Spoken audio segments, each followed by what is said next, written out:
Hello welcome back to my channel Yoga Gowda vlogs. ಎಲ್ಲರೂ ಹೇಗಿದ್ದೀರಾ? ಚೆನ್ನಾಗಿದ್ದೀರಾ ಅಂದ್ಕೊಂಡಿದ್ದೀನಿ. ಈ ವ್ಲಾಗ್ ಬಂದು ನಮ್ಮ ಕಡೆ ಯಾವ ಥರ ಷಷ್ಠಿ ಹಬ್ಬ ಆಚರಿಸ್ತಾರೆ ಅಂತ ನಿಮ್ಮ ಜೊತೆ ಶೇರ್ ಮಾಡ್ಕೊತಿದ್ದೀನಿ.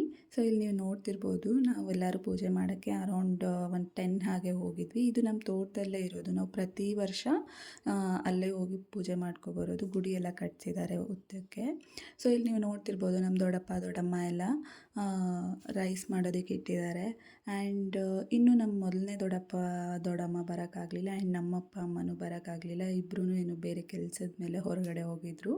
ಸೊ ಇನ್ನು ನಾವೆಲ್ಲ ಇದ್ವಲ್ಲ, ಎಲ್ಲರೂ ಹೋಗಿ ಪೂಜೆ ಮಾಡಿಕೊಂಡು ಅಲ್ಲೇ ರೈಸು ಮತ್ತು ಗೊಜ್ಜು ಅದೆಲ್ಲ ಮಾಡಿ ಒಂಥರ ಚೆನ್ನಾಗಿರುತ್ತೆ ಎಲ್ಲರಿಗೂ. ನಮಗೆಲ್ಲರಿಗೂ ಈ ಹಬ್ಬ ಅಂದರೆ ತುಂಬ ಇಷ್ಟ.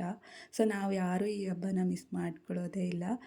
ಇನ್ ಕೇಸ್ ಆಗೋಲ್ಲ ಅನ್ನೋ ಸಿಚುವೇಶನ್ ಇದ್ದಾಗ ಮಾತ್ರ ಮಿಸ್ ಆಗುತ್ತೆ ಹೊರತು ಬೇರೆ ಯಾವ ರೀಸನ್ಗೂ ನಾವು ಯಾರೂ ಮಿಸ್ ಮಾಡ್ಕೊಳ್ಳೋಕೆ ಇಷ್ಟಪಡಲ್ಲ.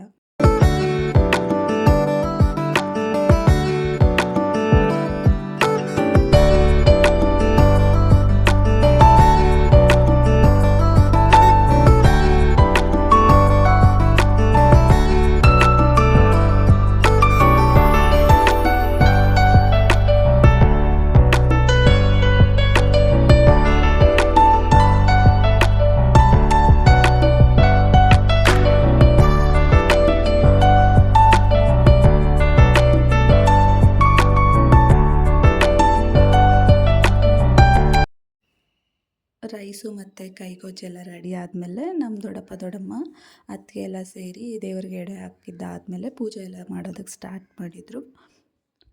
ನಾವು ಒಬ್ಬರಾದ್ಮೇಲೆ ಒಬ್ಬರೆಲ್ಲ ಪೂಜೆ ಎಲ್ಲ ಮಾಡಿ ಮಂಗಳಾರತಿ ಮಾಡಿ ಹುತ್ತಕ್ಕೆ ಹಾಲು ಎರೆದು ನಮ್ಗೆ ಏನೇನು ಬೇಕೋ ಅದೆಲ್ಲ ಕೇಳಿಕೊಂಡು ದೇವ್ರ ಹತ್ರ ಅದು ಪ್ರತಿ ಸಲ ಇದ್ದೇ ಇರುತ್ತೆ ಅಪ್ಲಿಕೇಶನ್ ದೇವ್ರಿಗೆ ಹಾಕೋದು.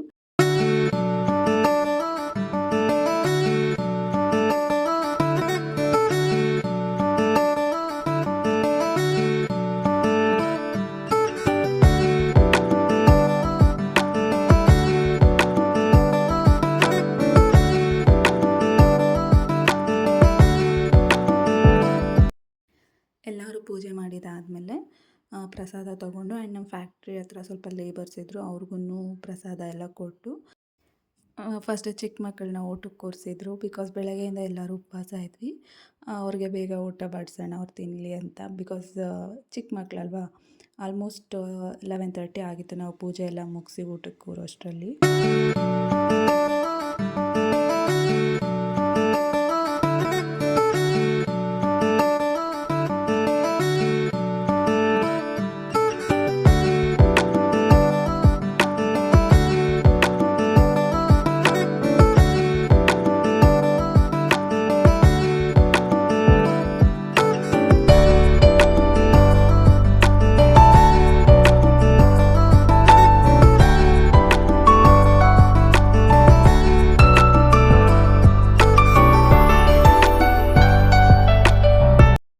ಎಲ್ಲರದ್ದು ಊಟ ಆದಮೇಲೆ ಸ್ವಲ್ಪ ಹೊತ್ತು ಅಲ್ಲೇ ಕೂತು ಎಲ್ಲ ಮಾತಾಡ್ಕೊಂಡಿದ್ವಿ. ಆ್ಯಂಡ್ ಈ ವಿಡಿಯೋಲಿ ನಿಮ್ಗೇನಾದರೂ ನಮ್ಮ ಫ್ಯಾಮಿಲಿ ಬಾಂಡಿಂಗ್ ಎಲ್ಲ ಇಷ್ಟ ಆಗಿದರೆ ಕಮೆಂಟ್ ಮಾಡಿ ತಿಳಿಸಿ, ಓಕೆನಾ?